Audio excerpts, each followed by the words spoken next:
Well, let's stay with the school's story. The South African Human Rights Commission is taking legal action against the Western Cape government. The Commission wants the province's decision to reopen schools today reversed. For more on this, let's speak now to Andre Gum. He is the Human Rights Commission's lawyer. Mr. Gum, thank you very much for your time. What's your major concern with the Western Cape? Why do you want to stop them reopening schools today?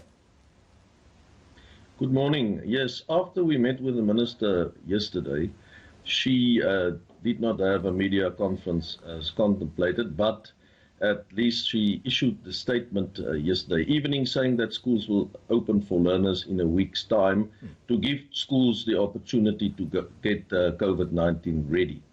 Now, there is only one province, it appears to us, that is refusing to do that and want to take learners in today.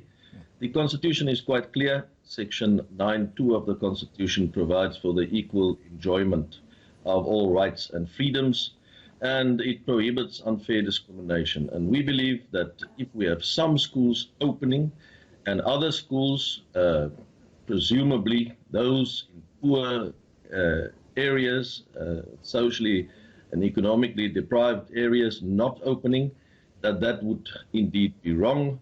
We believe that all schools need to be COVID-19 ready, and then they should open.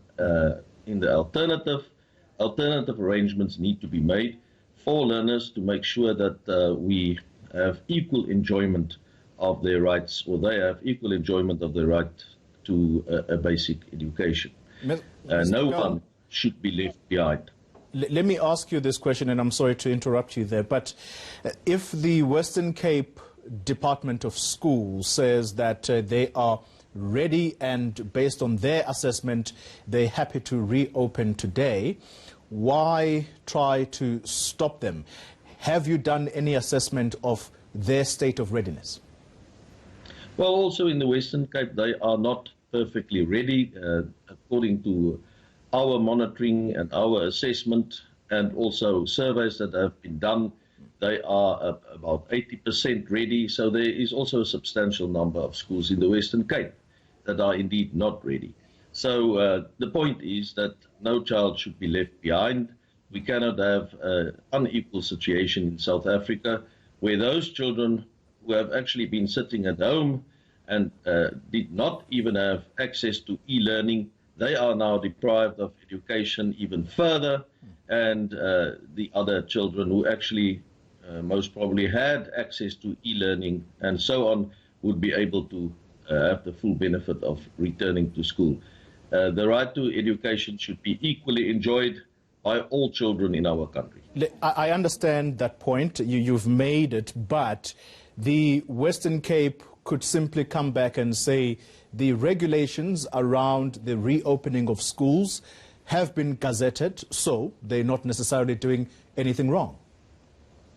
Yeah, well, we have a specific problem with regulations 4.2 and 4.3, where regulation 4.2 provides that if schools are ready, COVID-19 ready, let's put it that way in terms of health and safety, they can reopen, and regulation 4.3 says that those schools that are not ready cannot open until they are ready. We believe as it stands there, the regulations are problematic in the sense that it is indeed unfairly discriminating. The regulations then should at the very least also provide that where schools are not ready, alternative arrangements would be put in place to make sure that learners can equally enjoy their right to a basic education. You speak about unfair discrimination in the Western Cape. I want you to be clear. Are you saying that schools in much more affluent areas are ready to return to school based on your assessment versus schools in townships that may not necessarily be ready? Is that what you are talking about? And what about the issue of teachers who are now becoming infected in the Western Cape? I think there's about 32 of them. I think 37 of them. And the schools affected, there are around 32, just in terms of those that have had either teachers or staff members that are infected. Yeah, on your first point, unfortunately, that is the reality in our country, that it would be schools, mostly from socially and economically deprived areas, that would not be ready to reopen for schooling and for accepting learners. As far as the matter of the teachers that are infected is concerned, that is, of course, a great concern for all of us, all South Africans, also specifically people from the Western Cape. And we can only hope and trust that the Western Cape Education Department will deal with that matter in a very responsible manner. Andre Gaum, thank you very much for your time. He's with the South African Human Rights Commission.